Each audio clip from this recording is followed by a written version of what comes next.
ओम शांति। ओम शांति। आज की तारीख है 2 जून 2016, जून मास का दूसरा दिन। साकार महावाक्य। बाबा कहते, मीठे बच्चे, अतीन्द्रिय सुख का अनुभव करने के लिए सदा इसी स्मृति में रहो कि हम किसके बच्चे हैं। अगर बाप को भूले तो सुख गुम हो जाएगा। देखो, अगर आपका सुख कहीं चला जाए ना तो समझ लेना बाबा को भूले हो। ठीक है? तो अगर बाप को भूले तो सुख गुम हो जाएगा। आप चाहते हो आपका सुख गुम हो जाए? हाँ, कुछ आता है तो बाबा को नहीं भूलना। याद रहेगा किसके बच्चे हैं? याद रहेगा किसके बच्चे हैं? किसके बच्चे हैं? याद रहेगा? है? याद रहेगा ना किसके बच्चे हैं? आज का प्रश्न, बाप के मिलने की स्थायी खुशी किन बच्चों को रहती है? कि बाबा मिल गया है, हमें बाबा मिल गया, इसकी स्थायी खुशी, माना ऊपर नीचे ना हो, कभी खुश हुए कभी दुखी हुए, स्थायी खुशी किन बच्चों को रहती है?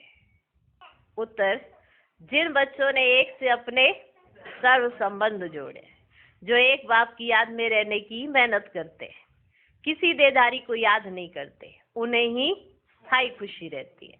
अगर देहधारी की याद है तो बहुत रोना पड़ेगा। विश्व का मालिक बनने वाले कभी रोते नहीं। विश्व का मालिक बनने वाले कभी रोते नहीं। आज का गीत है, बचपन के दिन भुला न देना। ओम शांति। ओम शांति। बाप कहते, मीठे बच्चों, हम बेहद के बाप के बच्चे हैं, ये भूलो मत। हम बेहद के बाप के बच्चे हैं, ये भूलो मत। ये भूले तो अपने को रुला देंगे। रोना कब आएगा? जब बाबा भूलेगा। भूल जाएगा ना जब, तो रोना पड़ता है। ये भूले तो अपने को रुला देंगे। छीछी दुनिया में बुद्धि चली जाएगी। बाप की याद रहने से अतीन्द्रिय सुख भासता है। बाप की याद रहने से अतीन्द्रिय सुख भासता है। वह सुख बाप को भूल जाने से गुम हो जाएगा। हरदम याद रहना चाहिए कि हम बाबा के बच्चे हैं। किसके बच्चे हैं? हम बाबा के बच्चे हैं, नहीं तो अपने को रुला देंगे। सब भगवान के बच्चे हैं। सब कहते हैं, हे बाबा, हे परम पिता परमात्मा, रक्षा करो। परंतु बाप से रक्षा कब होती है यह किसको भी पता ही नहीं है। साधु संत आदि कोई भी नहीं जानते कि बाप से हमको मुक्ति, जीवन मुक्ति कब मिलनी है, क्योंकि भगवान को ही कन कन में कह दिया है। अब तुम बच्चे बेहद के बाप को जान गए हो।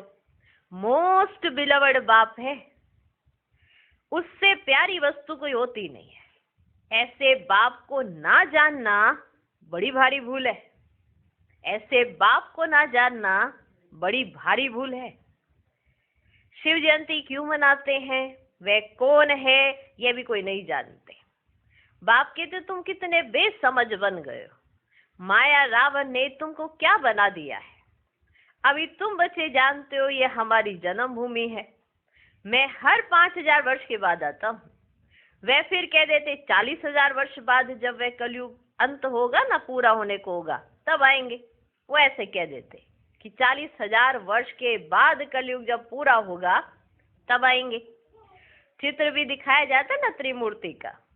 त्रिमूर्ति मार्ग नाम भी रखा है, परंतु 3 मूर्ति ब्रह्मा विष्णु शंकर को कोई नहीं जानते। ब्रह्मा क्या करके गया, विष्णु और शंकर क्या करते हैं, कहाँ रहते हैं, कुछ भी नहीं जानते। बिल्कुल ही घोर अंधियारे में बाप है रचयिता। उनकी ये कितनी बड़ी रचना है, कितना बेहद का नाटक है। इसमें बेहद के मनुष्य रहते हैं। आज से 5000 वर्ष पहले जब सतयुग था, भारत में जब इन लक्ष्मी नारायण का राज्य था, तो और कोई राज्य नहीं था। तो और कोई राज्य नहीं था। भगवती श्री लक्ष्मी, भगवान श्री नारायण को कहा जाता है। राम सीता को भी भगवान राम, भगवती सीता कहते हैं। अब ये भगवान नारायण भगवती लक्ष्मी कहाँ से आए? राज्य करके गए हैं, परंतु उनकी जीवन कहानी तो एक भी नहीं जानते। सिर्फ गाते रहते हैं, हे भगवान दुख हरता सुख करता, परंतु ये किसकी बुद्धि में नहीं आता वे दुख हरता सुख करता कैसे है। आखिरकार भी उन्होंने कौन से दुख हरे थे और सुख कैसे दिया था, ये किसकी भी बुद्धि में नहीं आता है। कौन सा सुख सबको दिया और कब सबका दुख हरा, कुछ भी नहीं जानते कि आखिरकार दुख कौन सा हरा और सुख कौन सा दिया, यह कोई भी नहीं जानते। तुम बच्चे अभी यहाँ राजयोग सीख रहे हो। भगवती लक्ष्मी भगवान नारायण बनने के लिए राजयोग सीखने आए हो ना। क्या बनना है? भगवती लक्ष्मी भगवान नारायण बनने के लिए। जानते हैं भगवती सीता भगवान राम भी बनने का है। भगवती सीता भगवान राम भी बनने का है। 8 जन्म सतयुग में पूरे करके फिर राम सीता के राज्य में आने वाले हैं। 21 जन्म के लिए बेहद की राजाई तुम यहाँ स्थापन कर रहे हो। तुम भगवती भगवान स्वर्ग के मालिक बन रहे हो। स्वर्ग कोई आसमान में नहीं है बच्चे, स्वर्ग कोई आसमान में नहीं है। यह भी किसको पता नहीं है। बिल्कुल ही तुच्छ बुद्धि है। कहते हैं फलाना स्वर्ग पधारा। कहाँ पधारा? स्वर्ग पधारा। परंतु समझते कुछ भी नहीं है। अच्छा, क्या कृष्ण बोधि सब स्वर्ग में जाएंगे? जाएंगे? कृष्ण बोधि सब स्वर्ग में जाएंगे? नहीं जाएंगे। स्वर्ग किसको कहा जाता, यह भी उनको पता नहीं है। सन्यासी लोग कहते ज्योति ज्योत समाया, कोई फिर कहते निर्वाण धाम गया। निर्वाण भी तो लोक है ना, वे तो निवास स्थान है। ज्योति ज्योत में लीन होने की बात ही नहीं। ज्योति में मिल जाए तो फिर तो आत्मा ही खत्म हो जाए। अगर ज्योति में मिल जाए ज्योति तो फिर तो आत्मा ही खत्म हो जाए, खेल ही खत्म हो जाता।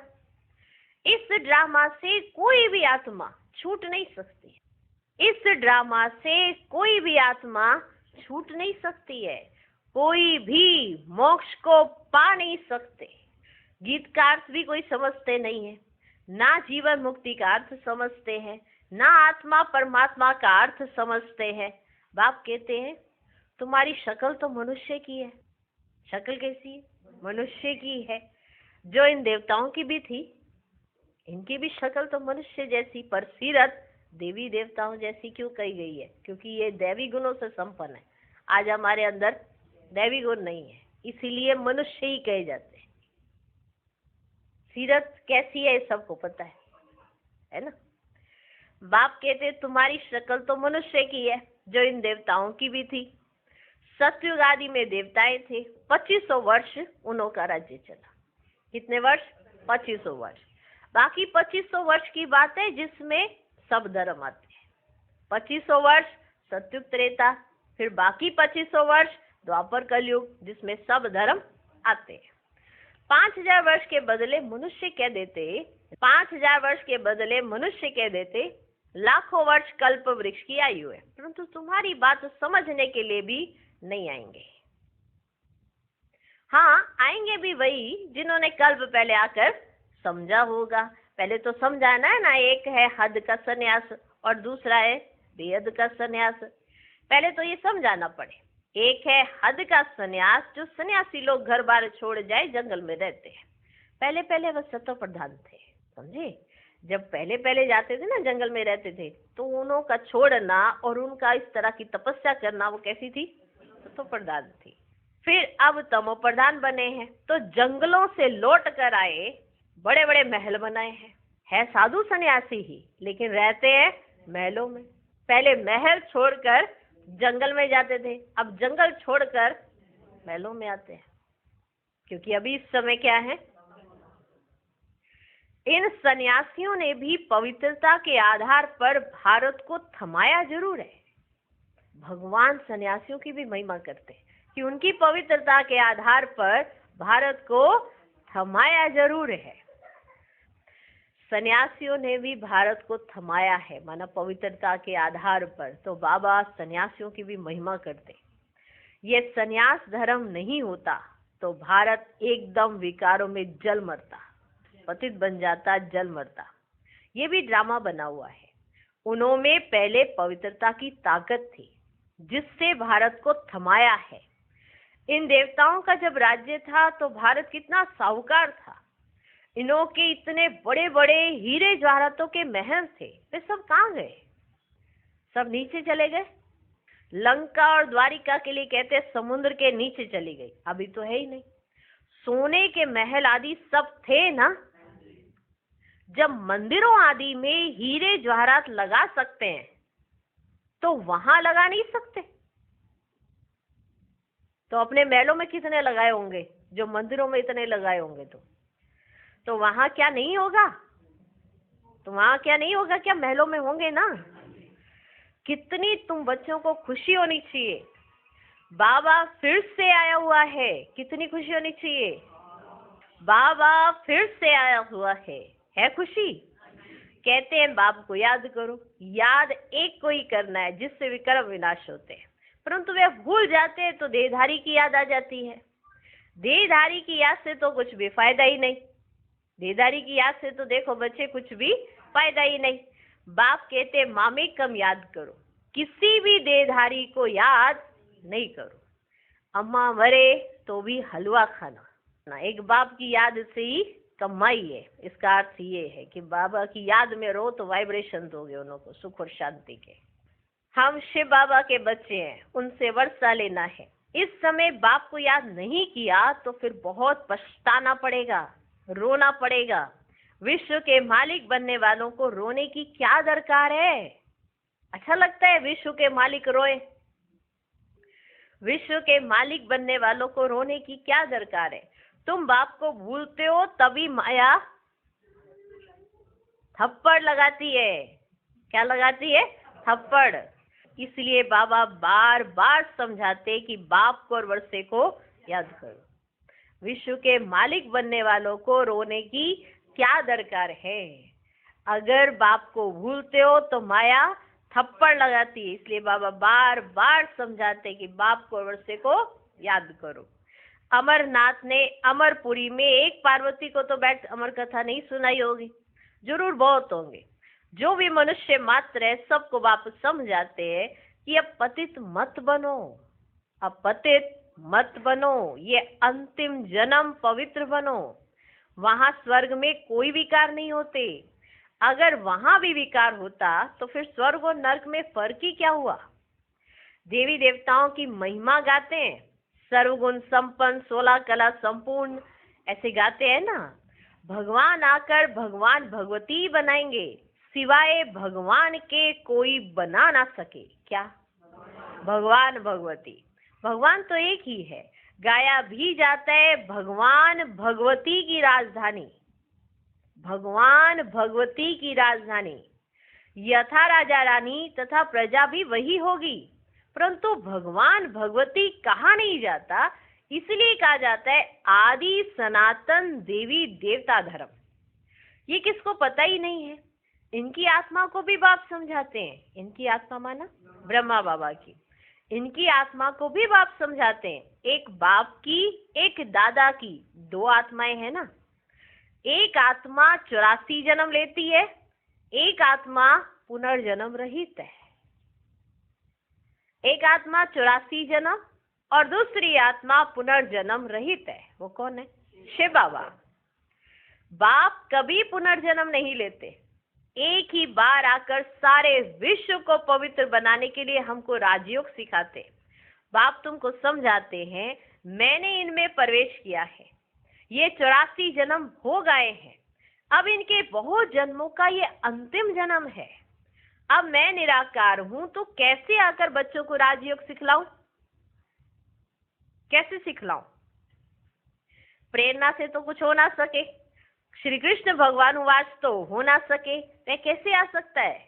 वह तो है ही सत्यु का प्रिंस, 16 कला संपूर्ण। फिर त्रेता में होते हैं 14 कला संपूर्ण। फिर द्वापर में श्री कृष्ण को क्यों ले गए हैं? उनको तो पहले आना चाहिए। बाप समझाते हैं पहले बाप को याद करो, नहीं तो माया एकदम थप्पड़ मार देगी। पहले बाप को याद करो, नहीं तो माया एकदम थप्पड़ मार देगी। छुई मुई का एक झाड़ होता है, देखा है? सबने देखा है? छुई मुई का एक झाड़ होता है, हाथ लगाओ तो मुरझा जाए। तुम्हारा भी ऐसे ही हाल होता है। बाप को याद नहीं किया और खल्लास। माया ऐसे छेड़ने आती है और फिर आप मुरझा जाते हो। अगर बाबा को याद करेंगे तो अतीन्द्रिय सुख के झूले झूलेंगे। अगर भूलेंगे तो छुई मुई के पौधे की तरह हाथ लगाया माया ने तो खल्लास। बाप की याद भूली तो खल्लास। गीत में भी सुना ना कि बचपन के दिन भुला नहीं देना। बाप को भूले तो कहाँ ना कहाँ चोट लग जाएगी। बाप कहते तुम हमारे बच्चे हो ना, तुम हमारे बच्चे हो ना। ये शरीर तो विष से पैदा हुआ है, वे इनके लौकिक माँ बाप है। ये तो है पारलौकिक बाप और इनको फिर अलौकिक बाप कहा जाता है। ये हद का था फिर बेहद का बन गया। कौन? पहले हद का बाप था फिर बेहद का बन गया। अभी देखो ये लौकिक बच्ची, ब्रह्मा बाबा की बच्ची, माना लौकिक में कौन? निर्मल शांता दादी। तो बाबा ने कहा ये देखो ये लौकिक बच्ची बैठी है, ये लौकिक भी है, अलौकिक भी है, पारलौकिक भी है। हाँ, बाकी शिव बाबा के तो भाई बहन है ही नहीं, ना लौकिक है, ना अलौकिक है, ना पारलौकिक है। कौन? शिव बाबा के कोई भाई बहन नहीं है। ब्रह्मा बाबा की जो बच्ची है उनके लौकिक भी है, अलौकिक भी है, पारलौकिक भी है। 3 बाप इकट्ठे निर्मल शांता दादी के, माना ये लौकिक भी है, अलौकिक भी है और पारलौकिक इनमें आया तो पारलौकिक भी है। हो गए ना 3 बाप, है ना? देखो कितनी वंडरफुल बात। बाकी शिव बाबा के तो भाई बहन है नहीं, ना लौकिक, ना अलौकिक, ना पारलौकिक। कितना फर्क है। एक बाप का बनना मासी का घर नहीं है। एक बाप से संबंध जोड़ना है, टाइम लगता है। शिव बाबा की याद में रहना बड़ी मेहनत है। कई 50 वर्ष से रहने वाले भी सारा दिन शिव बाबा को याद भी नहीं करते, ऐसे भी हैं। 50 वर्ष से साथ रहने वाले वो भी शिव बाबा को याद नहीं करते, ऐसे भी हैं। और सबको भूल एक को याद करना बहुत बहुत मेहनत है। सबको भूल कर एक बाप को याद करना बहुत बहुत मेहनत है। कोई 1% याद करते हैं, कोई 2%, कोई आधा % भी मुश्किल याद करते हैं। भूल जाते हैं ना। आज की मुरली का निचोड़ क्या है? भूले सुख गायब, याद रखोगे सुखी रहोगे। तो बाप समझाते हैं ना कि बचपन को नहीं भूलना। क्या समझाते हैं? बचपन को नहीं भूलना। बाप से स्वर्ग का वर्षा मिलता है। तुम जानते हो हम जीते जी मर कर बाप के आकर बने हैं नई दुनिया में जाने के लिए। तो तुम्हें स्थायी खुशी रहनी चाहिए। ओहो, हम डबल सिरताज बनेंगे। क्या बनेंगे? डबल सिरताज। मनुष्य थोड़े ही जानते हैं कि सत्युग में इन देवताओं को 16 कला संपूर्ण और 14 कला संपूर्ण क्यों कहते हैं। कुछ भी नहीं जानते। ये भक्ति मार्ग के शास्त्र आदि फिर भी बनेंगे। ये हठ योग, तीर्थ यात्रा आदि सब फिर भी होंगे। परंतु इससे क्या होगा? क्या हेवन में जाएंगे? नहीं। बहुत रिद्धि सिद्धि से काम करते हैं। रिद्धि सिद्धि वाले बहुत है। हजारों मनुष्य उनके पिछाड़ी पड़ते रहते हैं। रिद्धि सिद्धि वालों के पास जाते हैं ना हजारों मनुष्य। रिद्धि सिद्धि से बहुत घड़ियां आदि चीजें निकालते हैं, ऐसे निकाल के देते हैं, ये लो घड़ी गिफ्ट में तुमको। कितने लाखों मनुष्य उनके पिछाड़ी पड़ते हैं। तुम बच्चे जानते हो हमको बाबा से स्वर्ग का वर्षा मिलता है। इन आंखों से जो कुछ देखते हो वह नहीं रहेगा। बाप समझाते तुम अशरीरी आए थे, फिर शरीर 7 पाठ बजाया। अगर 84 लाख का हिसाब किताब बताएं तो 12 मास लग जाएं। बताते बताते तो 12 मास लग जाएं। हो ही नहीं सकता। 84 जन्मों का हिसाब किताब बताना तो बहुत सहज है। तुम 84 का चक्कर लगाते रहते हो। सूर्यवंशी है तो चंद्रवंशी नहीं। सूर्यवंशी घराना पूरा हुआ फिर चंद्रवंशी, फिर चंद्रवंशी घराना पूरा हुआ फिर वैश्यवंशी, फिर वैश्यवंशी घराना पूरा हुआ फिर शूद्रवंशी, अब है ब्राह्मण वंशी। पर शूद्र अभी भी हैं, ठीक है ना, पूरा नहीं होता है। ब्राह्मण कोई कोई बनता है, ठीक है, फिर बाद में फिर से बनेंगे सूर्यवंशी। अभी तुम जानते हो हम है ब्राह्मण वंशी, फिर देवता वंशी बनना है, इसलिए हम पढ़ाई पढ़ रहे हैं। फिर सीढ़ी नीचे उतरते उतरते वैश्य शूद्रवंशी बनेंगे।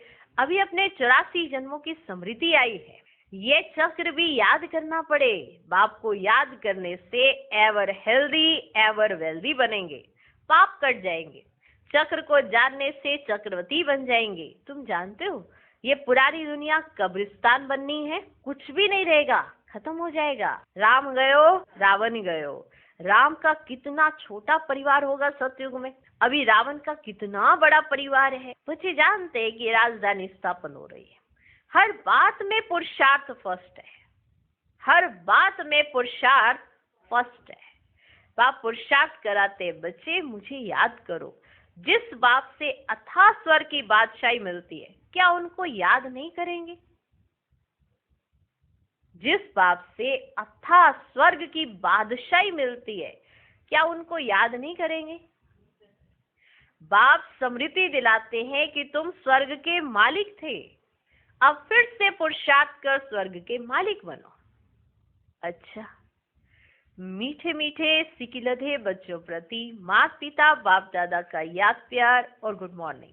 रूहानी बाप की रूहानी बच्चों को नमस्ते। हम रूहानी बच्चों की भी रूहानी बाप को नमस्ते नमस्ते नमस्ते। Good morning good morning good morning. धारणा के लिए मुख्य सार, पहला पॉइंट, कभी भी किसी बात में छुई मुई नहीं बनना है। ईश्वरीय बचपन को भूल मुरझाना नहीं है। इन आंखों से जो कुछ दिखाई देता है उसे देखते भी नहीं देखना है। दूसरा पॉइंट, एक बाप की याद में ही कमाई है, इसलिए देहधारियों को याद कर रोना नहीं है। बाप और वर्षे को याद कर विश्व की बादशाही लेनी है। आज का वरदान, हर कर्म रूपी बीज को फलदायक बनाने वाले योग्य शिक्षक वह। योग्य शिक्षक उसे कहा जाता जो स्वयं शिक्षा स्वरूप हो, क्योंकि शिक्षा देने का सबसे सहज साधन है स्वरूप द्वारा शिक्षा देना। वे अपने हर कदम द्वारा शिक्षा देते। उनके हर बोल वाक्य नहीं लेकिन महावाक्य कहे जाते। उनका हर कर्म रूपी बीज फलदायक होता है, निष्फल नहीं। ऐसे योग्य शिक्षक का संकल्प आत्माओं को नई सृष्टि का अधिकारी बना देता है। आज का स्लोगन, मन मना भव की स्थिति में रहो तो अलौकिक सुख व मनरस स्थिति का अनुभव करेंगे। ओम शांति।